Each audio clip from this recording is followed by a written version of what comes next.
Hi, I am Becky Meagher, and welcome to Transitions, Body, Mind, Spirit. Transitions. We all go through so many different transitions in our life, and I like to use the metaphor of triathlons, which is something I still do. And in a triathlon, the first thing you do is swim. And then you finish that and get in the transition area. And then you change again and get on the bicycle. And you finish that and you change again and get in the run. And that is a great metaphor for how our lives are, how we change from one thing to another, and how our life is broadened. And I always like to interview people who are inspirational. So we have another inspirational guest here. We have Matt Hamilton. And we could call him, a triathlete, a wealth management expert, a entrepreneur, and an amazing healer of himself. Anyone that's had 4 ACL knee things blow out, and he is still ticking and still going out there. It's quite a story, many multi-facets. So, welcome. Well, thank you. It's a privilege to be here, yeah. I'm glad you're here. Thank you. Yeah. We'll talk a little bit from the very beginning, which I find so interesting. You were born and raised in Knoxville, Tennessee. Yeah, just outside of Knoxville. I think most people today in a little town called Corryton. Corryton is only probably known because that's where Kenny Chesney came from. So that's probably where most people would have a connection to Corryton, Tennessee. So yes, just outside of Knoxville. All right, and so you were raised, your dad had a construction firm and a farm. Yes. Small farm, kind of was my dad's release, his relaxation, kind of a hobby farm. Had cattle and the summers were spent putting up hay and working on the farm, much to our chagrin. But didn't like it? I didn't like it then. I look back on it with incredibly fond memories. Not only the time with my dad, but just what we learned. He still is today. My mom and dad are still living on the farm, but he is always teaching us things. Showing us ways to do things differently, letting us fail when we do them, and learning. Everything is a learning adventure for my father. So, so grew up on a farm outside of Knoxville, yeah. What were the things your dad would tell you kids every night? And I love this. So I'm the oldest. My brother is 19 months younger, and my sister's 4 years younger. And so my brother and I, we grew up and we shared a room. And every night, Mother and Dad would come in and kind of switch. Mom would go to Craig, and Dad would come over to me, and then they'd switch. But every night, I remember kind of a message without it being structured as a message. And my dad would ask us, what did we learn today? What is anything? It doesn't matter if it was in school or on the farm, but what did we learn today? And we would tell him, and then he'd say, okay, what is your dream? What is your dream? And, as kids, your dream may change every 15 minutes. Right. But it was the point of just getting us to think, what did we want to do? What did we have an interest in? And learning that there's no reason why we can't go do it. And then the next question was, okay, how are you going to do that? So it was not only what we wanted to do, and as kids, you never know where that comes from, TV or the radio or wherever. But we were always thinking about what we wanted to do, not what we were told to do or forced to do or what everyone else was doing. And it was an amazing way to grow up. There were no limits there. There were no limits. And it definitely has carried through our lives, all three of us. We grew up, again, on a farm, so we weren't inside. Mom wanted us outside. Probably so she could make the house better, cleaner, but she wanted us outside because outside was where the sunshine was and the cows were and the work needed to be done and we could go explore. We never were sitting around the TV, watching TV or playing video games, and so everything was more nature driven, and it was just a great way to grow up.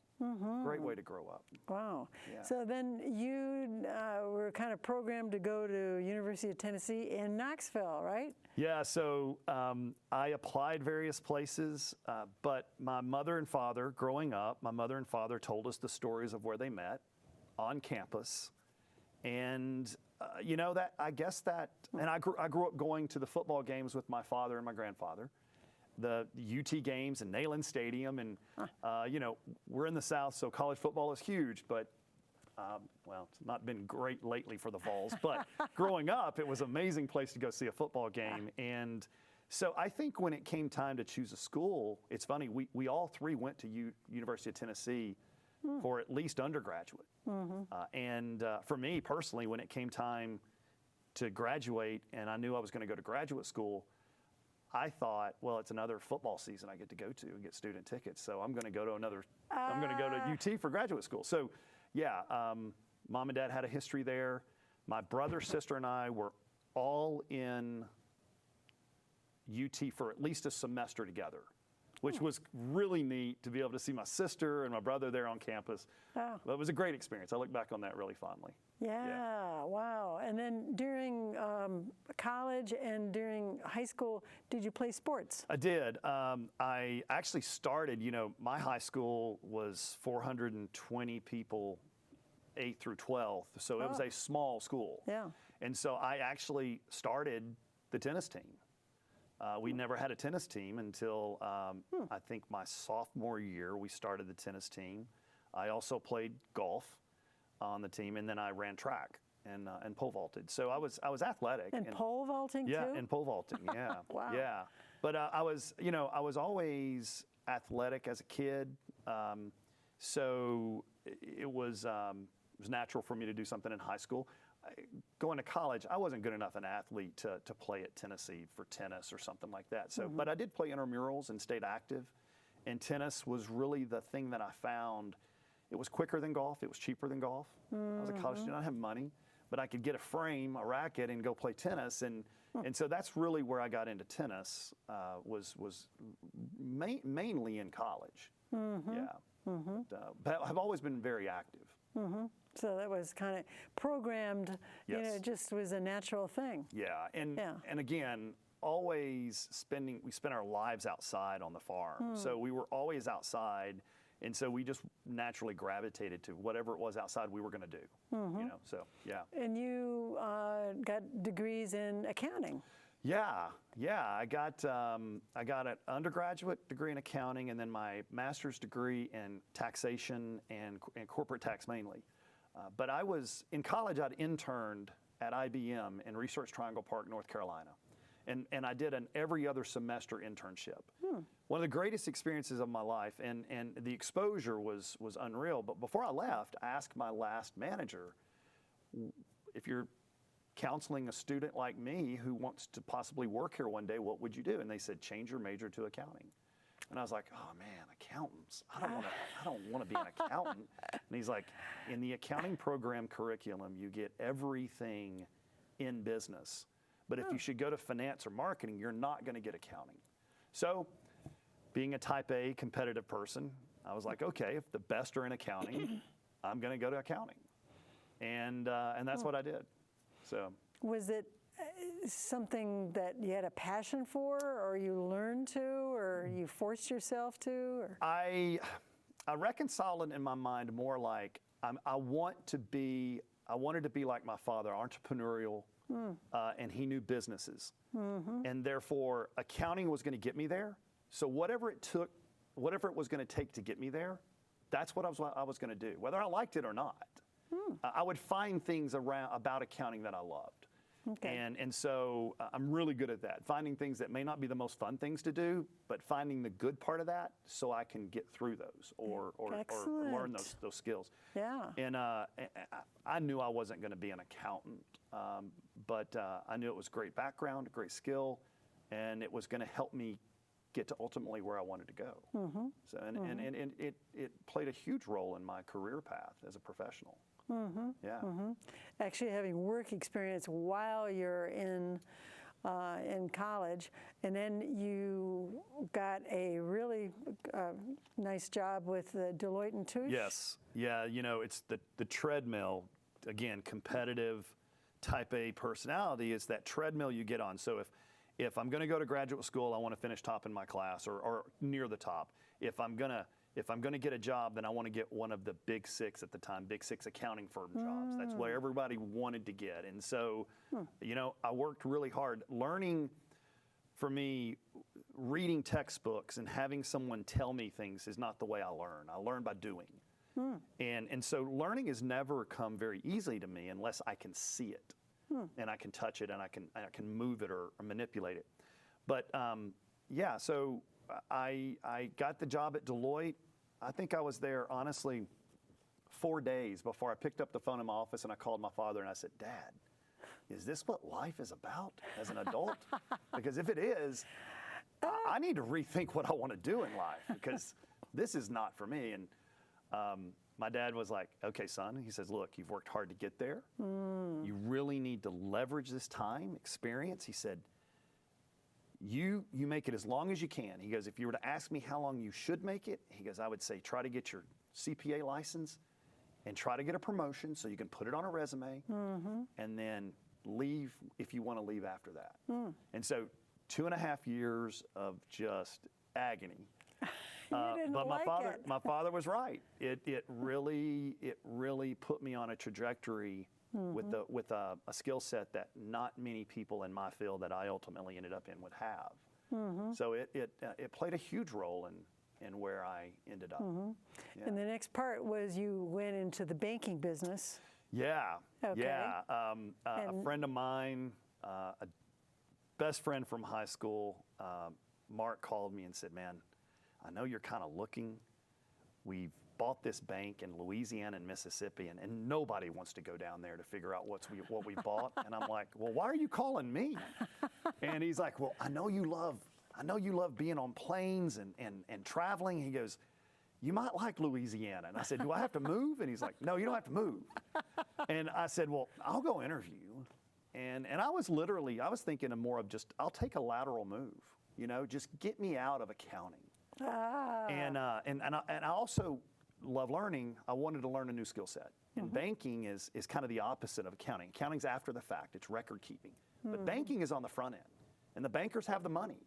So people always want to talk to the bankers. And I was on the commercial side. So it was a great fit for me. I got into banking.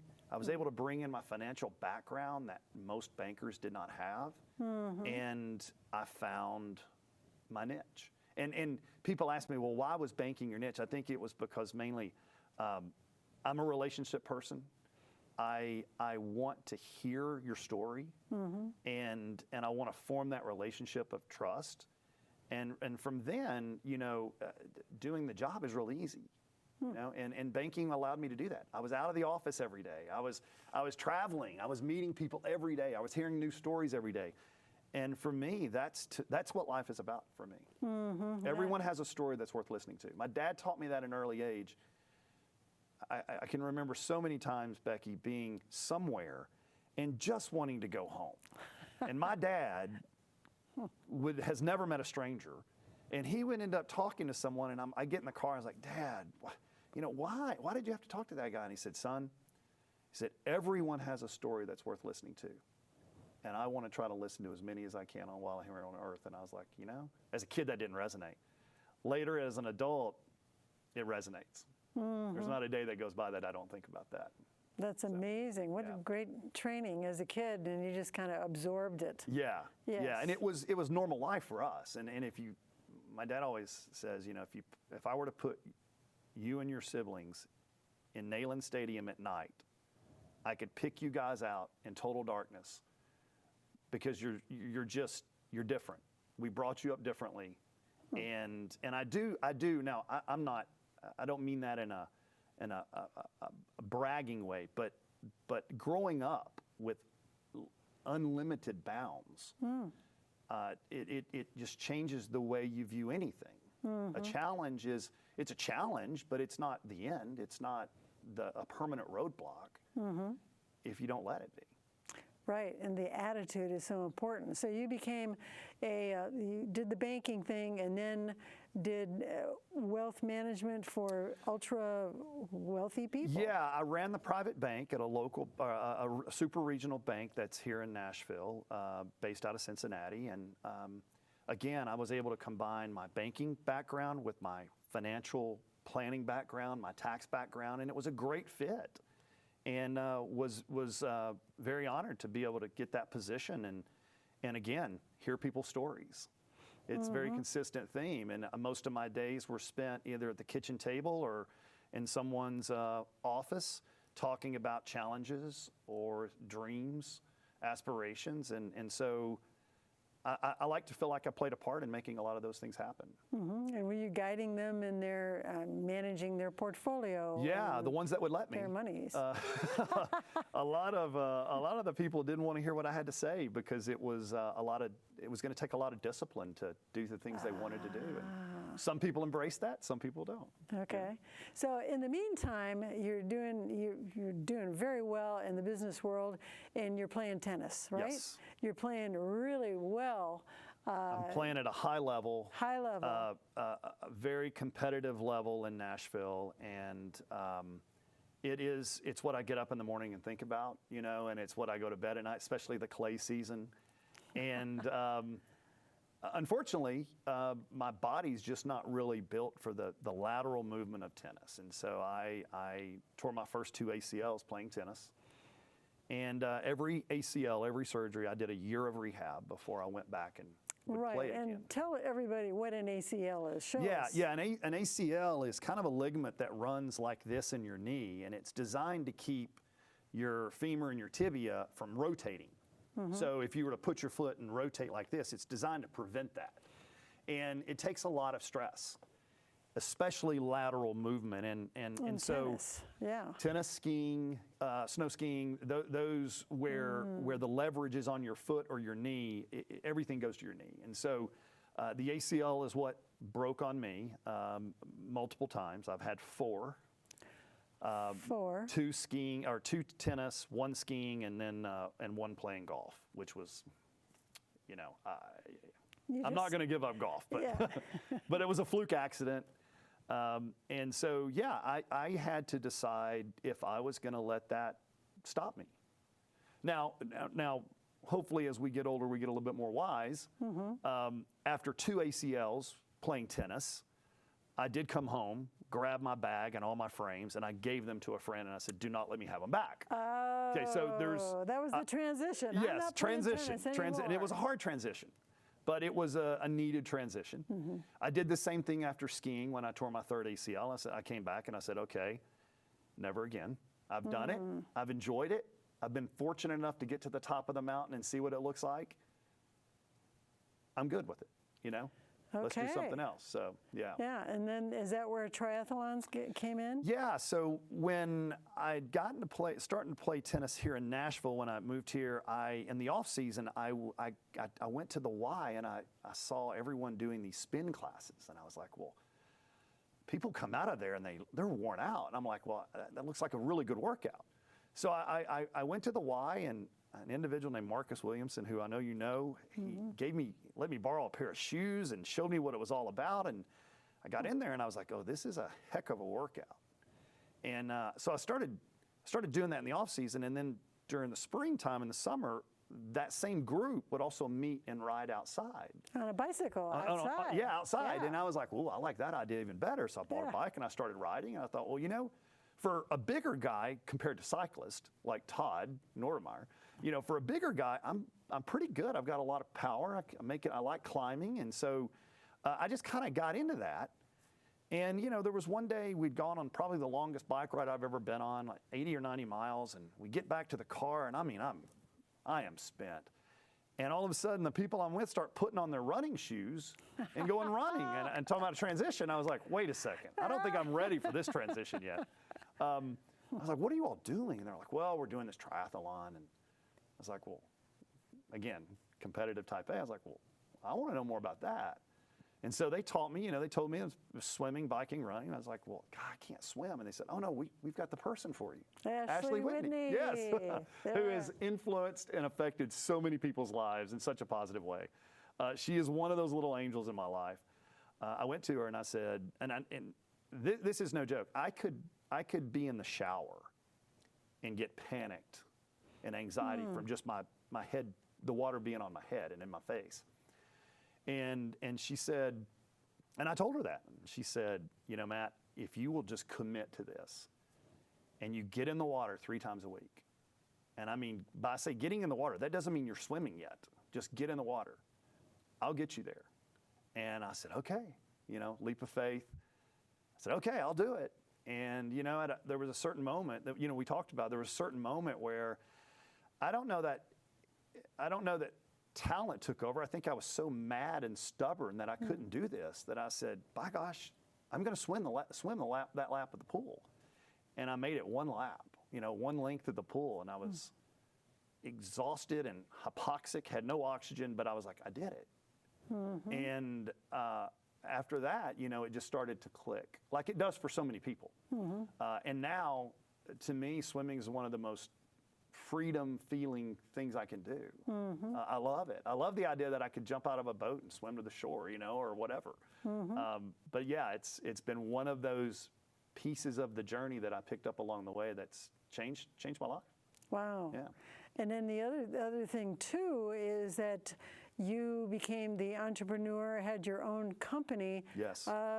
Taking pictures of checks. Yeah, the technology that would analyze a check using your phone or a camera, and everything that has to take place with the image of that check, with the information on that check, in order for that check to actually clear through the Federal Reserve System, the banking system. And I started a company with a partner here in town, and we made it through the real estate crisis and what that did to businesses and everything in 2007 and 8, and we were fortunate enough to sell it in 2012. And that was really a place where I really wanted to get to. It was like my father, and my brother and I had several import-export businesses while we were in college. So we already had the entrepreneurial spirit. But yeah, I was very fortunate enough to build a company that provided a solution and that someone saw value in it enough to buy it. So. Right. So you sold the company, you made a lot of money, you thought, well, I'll just retire, right, for 1.5 years, and you went crazy, right? I said, I'm going to slow down. And I said, okay, I didn't set out saying it was going to be 1.5 years. Okay. I just set out saying, okay, I just want to take a deep breath. Yeah. I want to make sure that I can refocus, recenter.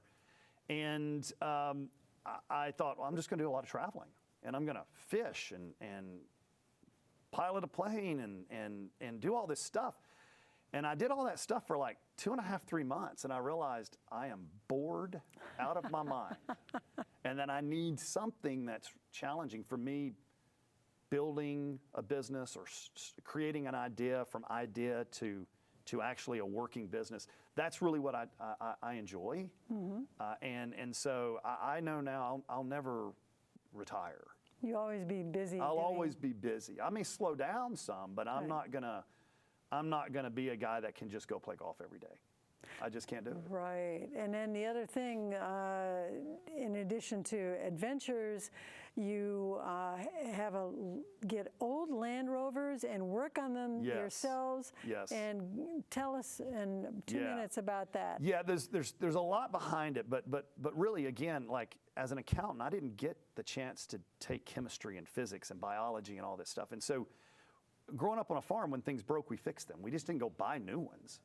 And I can remember the day where I was pushing my motorcycle to the barn, and I was real down, and my head was down. I said, Dad was like, son, what's wrong? I said, my motorcycle broke. And he took me in there, and he said, well, let's figure out what's wrong with it. And I was like, well, Dad, I don't know. And he's like, well, let's sit down together and figure it out. And he walked me through this process. Well, before I knew it, we had the engine apart, and we'd figured out what was wrong. Wow. And it was like this discovery, okay, again, nothing is beyond, if you want to do it, you can do it. Wow. And so the Land Rovers for me kind of takes me back to my childhood, but it's also taught me a lot of physics and chemistry with welding and body work and rebuilding engines, and I really enjoy that. And now I have the time to do more of that. And it's very enjoyable, yes. And it's definitely not accounting. And it's definitely not accounting, and there's an entire culture and community around it, and like-minded, and it's with Land Rovers. Yeah, the Land Rovers, yeah, just like Toyota Land Cruisers or Jeeps, but it's just it's a great community of people, always helping each other out, and it's taken me a lot of places across the U.S., which I've really enjoyed. And I believe you trucked the old Land Rover out west, and then you could go where roads aren't and just go wherever you wanted, which has got to be the most wonderful feeling of freedom. And then you also, we don't even have time for your whole story of Kilimanjaro, which was another life-changing spiritual thing for you. It was. I know you talked to John, and John talks about sitting up there on any one of those sides of the mountain, and it literally can be overwhelming. Something goes through you. You feel so incredibly blessed and fortunate to be sitting where you are, looking down on Africa, and it brought tears to my eyes. Literally, I was like, "What is going on? I should be super happy," and I was, but the emotion were tears, and it was so powerful. I think John would say the same thing, that Africa will never leave me. And the people of Africa will always be with me, because it's such a beautiful culture. Always happy, and they have nothing. They have nothing. I mean, that's awful for me to say. That's my perception. They have everything. They have everything. They don't have the physical toys and no, but they have everything that's really important. Wow. Yeah. And so in 60 seconds, what's next on the horizon? So I've just finished 16 months of rehab on my last ACL. Wow. Hopefully last one forever. Yay. And I really enjoy the trail running. I'd like to get back into the trail running. An ultra has always been on my list. I don't know that I'll make an ultra, but I really enjoy that time running. An ultra is how many miles? It's anything really over a marathon distance. Okay. So anything over 26.2. But and then traveling, a little more travel, a little more time to travel. There's so many places in the U.S. We generally, my girlfriend and I, would go out west, and we drive so we can have access to our vehicles, and you know, we've been fortunate enough to be a lot of places around the world. But there's so much yet to see in the United States. Yes. And we want to go do that. We want to go do that. Yeah. Is there a particular place? We love Montana. We love southwestern Colorado and Utah. So I know that those will be in the plan somewhere. That's in the plan. Yeah, wow. Absolutely. Well, we will be looking forward to hearing more about the Land Rover adventure. Absolutely. Wow. Well, man, Hamilton, thank you. Thank you. Thank you. A wonderful guest. Thank you. Body, Mind, Spirit, Transitions. Have a good night. All right. We good? We good? We ended on time? Okay, good. All right.